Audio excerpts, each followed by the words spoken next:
भीमापुर एक बहुत ही सुंदर गांव था। गांव में बहुत सारी नदियां और पहाड़ थे, जिसके कारण गांव बहुत ही सुंदर दिखाई पड़ता था। नदी के बीच एक बहुत सुंदर टापू था, जहां लोग घूमने फिरने जाया करते थे। टापू नदी के बीचों बीच था, इसलिए टापू तक जाने के लिए वो लोग नाव का सहारा लेते थे। किशन 8 साल का एक बच्चा था, जो बहुत ही शैतान था। वह उसी गांव में अपने माता पिता और दादा दादी के साथ रहता था। छुट्टी वाले दिन की बात है।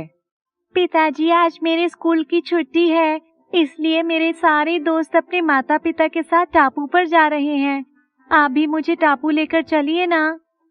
हाँ, हम भी बहुत दिनों से कहीं बाहर नहीं गए हैं। चलिए आज हम सब टापू पर चलते हैं। किशन के पिताजी मान जाते हैं और सभी लोग टापू पर जाने की तैयारी करने लगते हैं। थोड़ी देर में किशन अपने माता पिता और दादा दादी के साथ नदी पर पहुंच जाता है। अरे नाव वाले भैया, टापू तक ले जाने के लिए कितने पैसे लोगे? भैया जी, मैं 4 सवारी के 40 लूंगा। चलो हम सबको टापू पर छोड़ दो। भैया जी, आज टापू पर बहुत ज्यादा भीड़ है, आप अपने बच्चे का ध्यान रखना। हाँ भाई, ठीक है। थोड़ी देर में सभी लोग टापू पर पहुंच जाते हैं। नाव वाला बिल्कुल ठीक कह रहा था, आज तो बहुत ही ज्यादा भीड़ है यहाँ। हाँ, आज तो बहुत ज्यादा भीड़ है, तुम सब किशन का ध्यान रखना। इतना कहकर किशन के पिताजी कुछ खाने पीने का सामान लेने के लिए चले जाते हैं। पूरा दिन किशन का परिवार टापू पर घूमता है और शाम 6 बजे जब अंधेरा होने लगता है, तब अब हमें घर चलना चाहिए, क्योंकि अब अंधेरा होने वाला है। चलो अब हम लोग घर चलते हैं। सब लोग घर जाने के लिए तैयार हो जाते हैं, लेकिन ये क्या, किशन तो कहीं भी दिखाई नहीं पड़ता। अरे अभी तो किशन यही था, मेरा हाथ पकड़कर खड़ा था, अचानक कहाँ चला गया? ढूंढो, जल्दी करो। सब लोग जल्दी जल्दी किशन को ढूंढने लगते हैं और किशन की माँ बहुत जोर जोर से रोने लगती है। पूरा टापू ढूंढते हैं, लेकिन किशन का कहीं पता नहीं चलता। किशन के माता पिता के लिए दूसरे लोग भी उनके बच्चे किशन को ढूंढने में मदद करते हैं, लेकिन कोई फायदा नहीं होता। किशन कहीं भी नहीं मिलता। अंधेरा हो जाता है और टापू भी खाली हो जाता है। पूरा टापू खाली होने के बाद भी किशन का कुछ पता नहीं चलता। थक हार कर किशन के माता पिता घर आ जाते हैं। कल सुबह मैं टापू में फिर जाकर अपने किशन को ढूंढ कर आऊंगा, और नहीं अगर मिला तो पुलिस को रिपोर्ट भी लिखवा दूंगा। किशन की दादी माँ और दादाजी का रो रो कर बुरा हाल होता है। अगले दिन सुबह किशन के पिताजी और किशन के दादाजी दोनों टापू पर जाते हैं। आज के दिन टापू पर बिल्कुल भी भीड़ नहीं होती, केवल वही दोनों टापू पर दिखाई देते हैं। देखो, वहाँ नदी के किनारे मुझे किशन दिखाई दे रहा है, और उसके साथ कोई लड़की भी बैठी दिखाई दे रही है। हाँ, आप सही कह रहे हैं, वह किशन ही है। चलिए हम नदी के किनारे पर चलते हैं। किशन के पिताजी और दादाजी नाव से नदी के दूसरे किनारे पर जाते हैं। जैसे ही किशन उनको दूर से आता हुआ देखता है तो चिल्लाता है, पिताजी, दादाजी। दादाजी और पिताजी किशन को पाकर बहुत खुश हो जाते हैं और उसे गले से लगा लेते हैं। तुम कहाँ चले गए थे? हम लोग कितना परेशान हुए। पिताजी, कल मैं भीड़ की धक्का मुक्की में पानी में गिर गया था और मैं गहरे पानी में चला गया था। गहरे पानी में जाकर मुझे कुछ भी होश नहीं रहा। जब मुझे होश आया तब मैं जलपरी की गोद में सर लगाकर लेटा हुआ था। जलपरी ही मुझे किनारे पर ले आई और उसने मेरी जान बचाई। आप आइए, मैं आपको जलपरी से मिलवाता हूँ। मैं यहीं मेरे साथ बैठे बातें कर रही थी। और किशन दादाजी और पिताजी को लेकर वहाँ जाता है, जहाँ पर बैठकर जलपरी से बातें कर रहा था, लेकिन वहाँ कोई नहीं बैठा होता। अरे, ये जलपरी कहाँ गई? अभी तो यहीं बैठी थी। पिताजी, वह यहीं बैठी थी। हाँ बेटा, हमने भी दूर से तुम्हें जब देखा था तो तुम्हारे साथ कोई बैठा हुआ था, पर वह कहाँ चली गई? किशन जलपरी को यहाँ वहाँ देखता है, पर जलपरी कहीं भी नहीं मिलती। किशन के पिताजी और दादाजी किशन को लेकर घर आ जाते हैं। उसकी माँ और दादी उसे देखकर बहुत खुश होते हैं और अपने गले से लगा लेते हैं। किशन कई दिनों तक अपने घर में जलपरी की बातें करता रहता है और उसके बारे में बहुत सी बातें अपनी माँ और दादी माँ को बताता है। लेकिन धीरे धीरे किशन बड़ा हो जाता है और जलपरी को धीरे धीरे भूलने लगता है।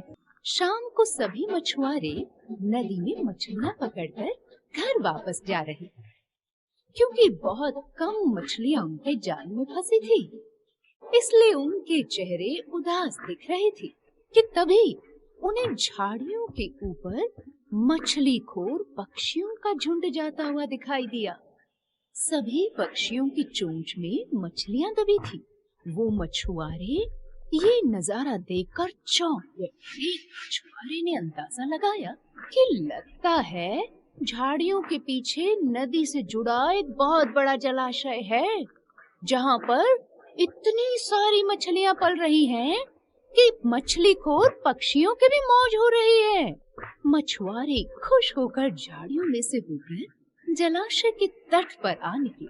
उन मछलियों को ललचाई भरी नजरों से देखने लगे कि तभी दूसरा मछुआरा बोला, आहा, वाकई ये जलाशय तो मछलियों से भरा हुआ है। छोटी बड़ी हर तरह की मछली जो हमारे खाने के काम भी आएगी और बेचने के काम भी। आज तक हमें क्यों नहीं पता लगा इसके बारे में। यहाँ हम ढेर सारी मछलियाँ पकड़ेंगे। अरे हमारे लिए तो सोने पर सुहागा होगा। तीसरे ने कहा, अब तो शाम घिरने वाली है दोस्तों, चलो अभी चलते हैं और कल सुबह आते ही यहाँ जाल डालेंगे, समझ गए ना। इस प्रकार सारे मछुआरे दूसरे दिन का कार्यक्रम तय करने लगे। तीनों मछलियों ने मछुआरों की बातें सुन ली थी। नीलकमल मछली कहने लगी, साथियों, तुमने मछुआरों की बातें सुन ली ना। अब तो यहाँ रहना हमारे लिए ठीक नहीं है, हमारी जान को खतरा है। और फिर तुमने अपने कानों से तो सुनी है खतरे की सूचना। समय रहते हम सबको अपनी जान बचाने का तरीका अपनाना चाहिए। मैं तो अभी इस जलाशय को छोड़कर नहर के रास्ते नदी में जा रही हूँ। उसके बाद चाहे मछुआरे आए अपना जाल फेंके तो मेरी बला से। तब तक तो मैं बहुत दूर जा चुकी होंगी। इस पर रानी मती मछली बोली, अब तुम्हें जाना है तो जाओ, मैं तो तुम्हारे साथ ना आऊंगी। देखो डरपोक कहीं की, कितना डरती है मछुआरे से।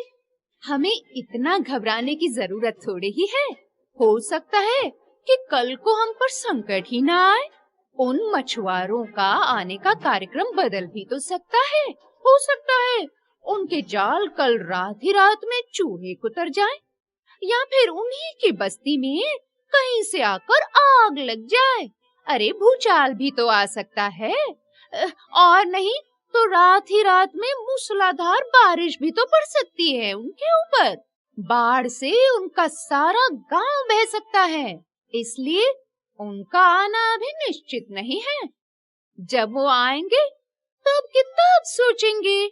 हो सकता है कि मैं उनके जाल में ही ना फंसूं। मैं कोई मगरमच्छ हूँ जो उनके जाल में फंस जाऊंगी आसानी से। इस पर कमला मछली ने अपनी भाग्यवादी बात कही, अरे बहनों, भागने से अब तक कुछ हुआ है जो आगे हो जाएगा? मछुआरों को आना है तो आ जाएंगे। अरे हमें उनके जाल में फंसना है तो हम फंस ही जाएंगे ना। किस्मत में मरना लिखा है तो क्या किया जा सकता है, बोलो। इस प्रकार नीलकमल मछली तो तुरंत ही वहाँ से चली गई। रानी मती और कमला मछली जलाशय में ही रह गई। सुबह हुई तो मछुआरे अपना जाल लेकर उसी जलाशय के पास आ गए और लगे जलाशय में जाल फेंकने। उन्हें तो मछलियों का लालच पहले से ही था। रानी मती मछली ने संकट को आए देखा तो लगी अपनी जान बचाने के उपाय सोचने। उसका दिमाग तो 200 प्रति घंटे की रफ्तार से चल रहा था। आसपास छिपने के लिए कोई जगह नहीं थी। तभी उसे याद आया कि उस जलाशय में काफी दिनों से एक मरे हुए ऊद बिलाव की लाश तैर रही है, वो उसके बचाव के काम आ सकती है। रानी मती मछली जल्दी से उस लाश के अंदर चली गई।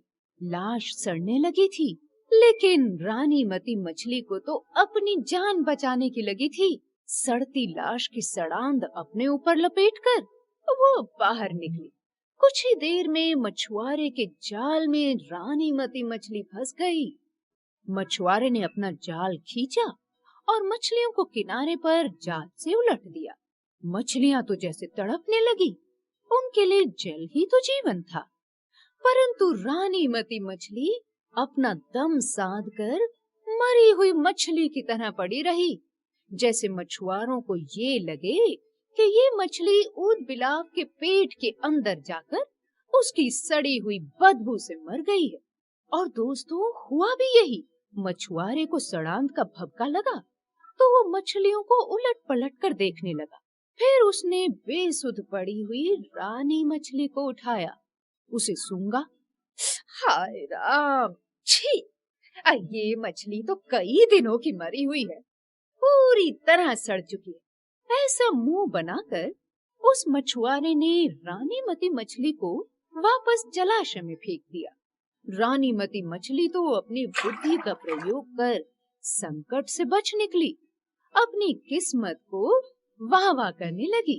पानी में गिरते ही उसने ऐसा गोता लगाया कि जलाशय की गहराई में जाने कहां खो गई। सुरक्षित गहराई में जाकर ही उसने अपनी जान की खैर मनाई। उधर कमला मछली भी मछुआरे के जाल में फंस चुकी थी। कमला मछली एक टोकरे में डाल दी गई। भाग्य के भरोसे बैठी रहने वाली कमला मच्छी ने उसी टोकरी में अन्य मछलियों की तरह तड़प तड़प कर अपनी जान गंवा दी। दोस्तों, इसीलिए कहते हैं कि भाग्य के भरोसे रहने से कुछ नहीं होता। अपने हाथ पांव चलाने से ही अपनी किस्मत को इंसान रचता है।